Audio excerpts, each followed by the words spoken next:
right, I'm going to get started. Good morning, everyone. Good morning. My name is Tamara, and this is my partner, Matt, over here. Okay, today we'd like to look at the question, is the global spread of English killing other languages?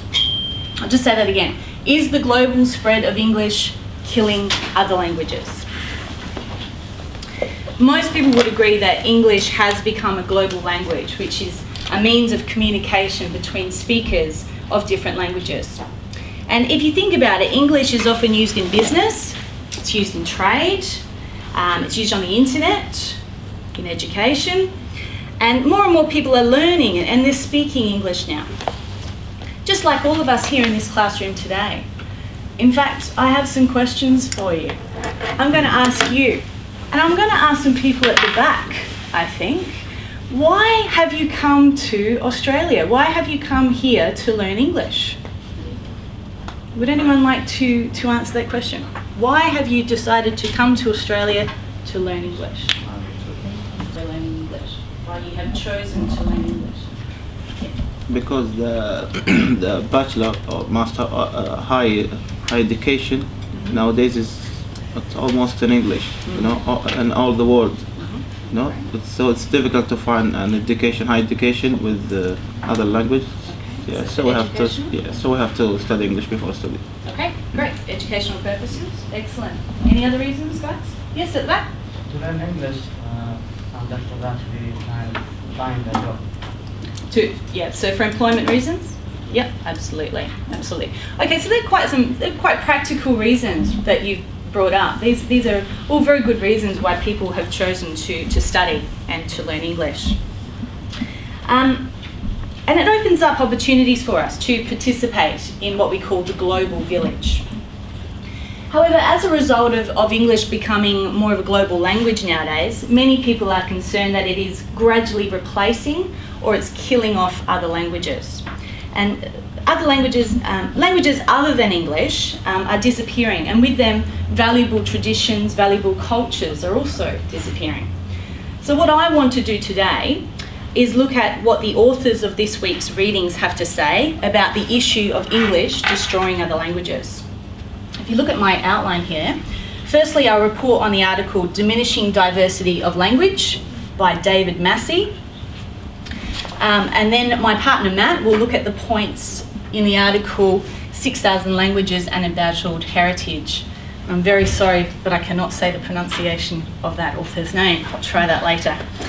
After that, we'll look at some of our own ideas about whether English is endangering other languages. We'll argue that the English language is not necessarily to blame for this phenomenon. And finally, we'll conclude today's seminar with a discussion using some of the questions we've prepared for you here. Okay, so let's begin with David Massey's article. What does he say to support the view that English is in fact killing other languages? Well, firstly, Massey states that English is becoming a lingua franca, a world language. For example, of the approximate 1.5 billion people who speak English, about 460 million people speak English as their first language, and 375 million people use it as their second language. Now, according to Massey, the biggest number of English language speakers are those who use English to speak with people from other countries. The estimated number of these speakers is 750 million people. And this number is set to rise around to about 1 billion people. So you can see, judging by these figures, the English language has achieved some sort of global dominance, some sort of global control. And this can also be seen in other areas. For example, 75% of websites are in English today. And 25% of the world's magazines are in English. And English is the major language of academic journals. So what does this mean? For example, if you're a scientist from a non-English speaking country and you want your research to reach a worldwide audience, you need to write in English. Otherwise your work may not be recognised or not understood. Also, if you want to get access to information on the internet, you need to know English. Furthermore, countries are realising the importance of learning English. And Massey also states that this global spread of English will increase the need for linguistic standardisation, a need for a common language, one language. And therefore English could be threatening the status or the survival of other languages. The second point that Massey makes in the article is that it appears that more and more minority languages are in danger of becoming extinct. As dominance of English is set to increase, the need for speaking other languages will will drop. Massey quotes experts to support his view. One expert, Richard Schlegel, a philosophy professor at George Washington University, predicts that English will replace other languages as a language of everyday communication, and goes further to state that learning languages other than English will be something you do for pleasure. So it would seem then that as English is being used worldwide, it is gradually replacing other languages. Languages are being lost or becoming less relevant. Okay, so what does Massey say about the other view, the view that English is not killing other languages? First, there is the relationship between language, identity, and culture, and the role that identity and culture has in keeping languages alive. Language is a major means of showing where we belong. Massey quotes American University professor of linguistics, Naomi Barron, who states that language is an expression of national and cultural identity. And as a result, people will not easily give up their native language. She goes on to say that while smaller languages may disappear, larger languages such as French, German, Mandarin, to name a few, are unlikely to be phased out or replaced by English due to political reasons. And she goes on to say that there are far too many cultures in the world for people to adopt one language, the English language. Another point Massey raises which supports the view that English is not killing other languages is that there is an English language backlash. For example, there has been a strong reaction against English words polluting or influencing other languages, especially in European nations such as France, Italy, and Poland. Also, steps have been taken to save and protect those smaller languages that are under threat. So one could conclude that the widespread use of English is not necessarily causing linguistic death, as language is too strongly connected to people's national identity and their culture. So Massey actually represents both sides of the argument. He gives views that English is killing other languages, but also provides examples that English is not necessarily to blame for the death of other languages. Okay, that's my article. I'm now going to move on, pass you over to Matt, my partner, who will address the second article. Thanks, Matt. Thanks, Tamara. Okay, thank you, Tamara. Let's begin the second part of the article, part two. My name's Matthew.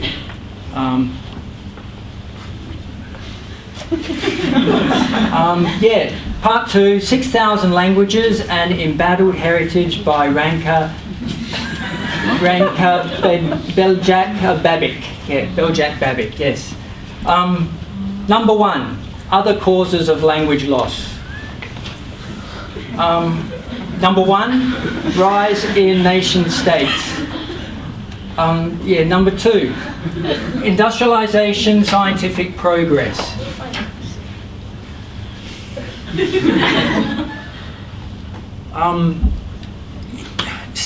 Academic study, research, etc., scientific progress. Lots of publications are in English, and so English. Number three, aspects of globalization such as electronic media. Globalization, technology, internet, economic, these are spreading very quickly, and this is encouraging people to speak English. Number three, aspects of Okay, now I'm going to move on to our conclusion and our opinion about the topic. Our opinion, what we think. Is English to blame the global spread of English is killing other languages? Well, I think it's difficult to place all the blame on the English language. It appears that there is no evidence to suggest that the increased rate of English usage has had a direct effect on language loss. Macy doesn't actually indicate that there is a direct relationship between English and language dying. In fact, both readings indicate that there is a diverse cause of language loss. The major cause being economic globalisation. As I said. This is supported by an expert quoted in her article, Donna Jo Napoli from the Linguistics Department at Swanmore College. Okay. So in conclusion, English is not to blame. It's not to blame. It's not to blame. There are other reasons. There are other reasons like this one that I said before, nation states, and what's the other one? Industrial scientific progress. They're the reasons.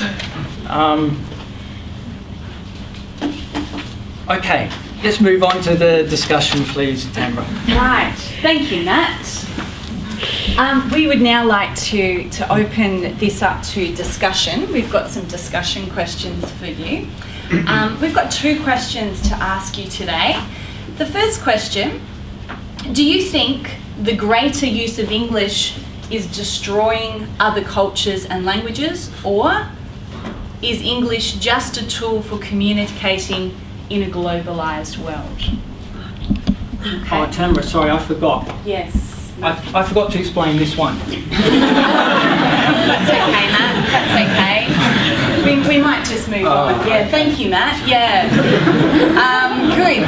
So let's focus on this question now. I'm going to ask some people in the audience to make a comment. Perhaps you'd like to answer this question. What do you think? Do you think English is destroying other cultures? Perhaps I can see a raise of hands. Does anyone here believe that cultures are being destroyed because of English? All right. Dee. What other languages do you believe that we can use to communicate globally? Chinese. Yeah.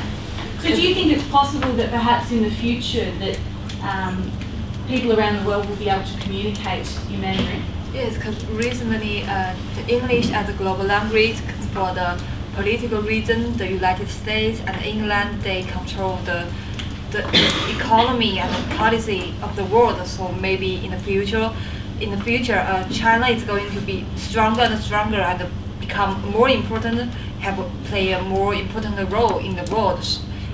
So maybe Chinese is going to beat the English, and everybody begins to learn the Chinese. So I should go back to university. All right, no worries, thank you. Any other languages that people? Yes. I think Spanish as well. Spanish, yeah. Yeah, because I know that, for example, in the United States, there are many people from Latin America, and they also speak Spanish. So when you go to Los Angeles, and they speak Spanish, also Chinese or Asian people who live there, they speak Spanish pretty well. So it will be another language. Very good. All right, so there we go. We've got some differing opinions. Some people believe that English is not the only language that can be used for global communication. There are other languages that we can use. All right, I might pass over to Matt, if you'd like to ask the second question. Thanks, Tamara. Okay, the second question. Has English influenced your language or culture?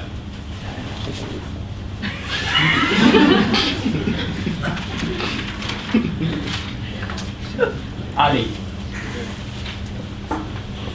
Has English influenced your language or culture? That depend on the culture of the country, any country. If the culture is strong in country, maybe English don't influence. And depending on government of this country. Government have policies of such as education, maybe can keep culture and study just English for learning, not for make English just a first language in the country. Okay, so it could be promoted through government and education, etc. So it doesn't have to be has influenced education, but it's not the only language that is spoken in that country. Okay, it's good. All right.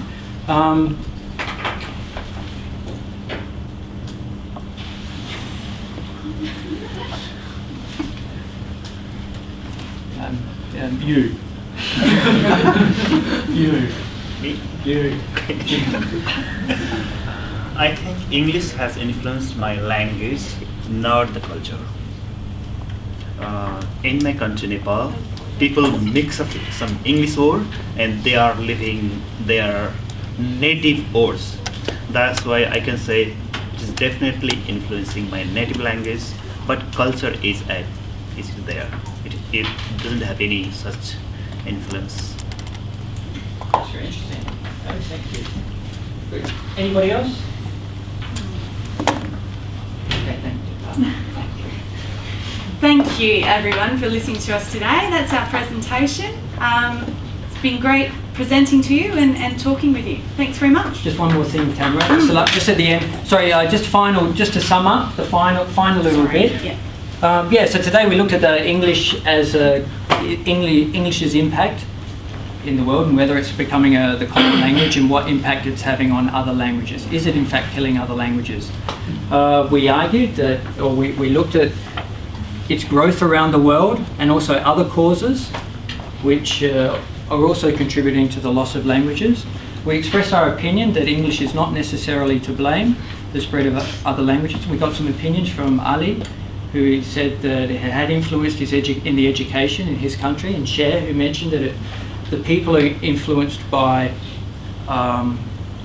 the language English, but it's not affecting their culture, and that and in answer to the question that English is perhaps becoming, or more and more people are speaking multiple languages, and bilingualism is growing, and not necessarily English is killing other languages.